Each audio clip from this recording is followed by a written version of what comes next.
As we disembarked, the wounded from the Battle of Balaclava were already arriving. 400 from the Light Brigade's heroic charge upon the masked guns, and many more from other actions taken on that day. We entered a world of chaos that the Olympian gods could not have conjured. They delivered us that day 1,859 wounded and 400 dead. There were nowhere near enough beds, and the medical supplies were non-existent.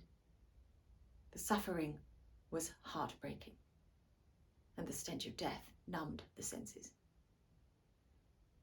The hospital had half an hour's warning of their arrival, but no indication of the numbers. My first day was not the worst, but it was the one that made the most lasting impression.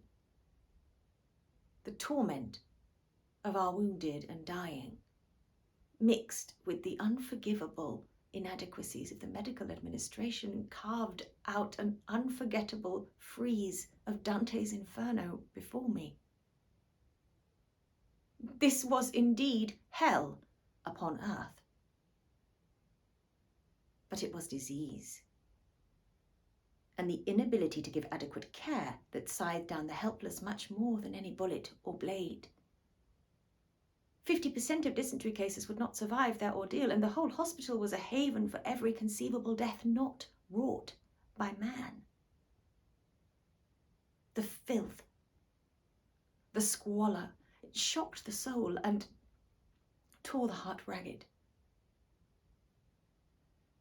For a moment I felt helpless, drowning in a sea of anguish, and I inwardly screamed out for guidance.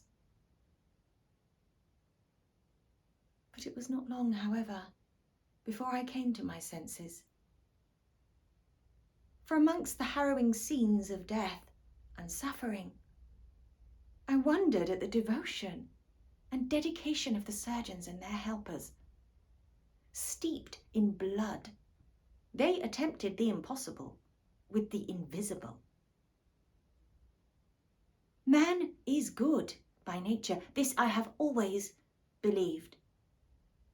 Just confused, misguided, and unaware at times. Well, it was my job to make him aware. We had no time to get accustomed to our new home. With sleeves rolled up and minds resolved to the lakes of suffering that stretched out before us, we gallantly waded in.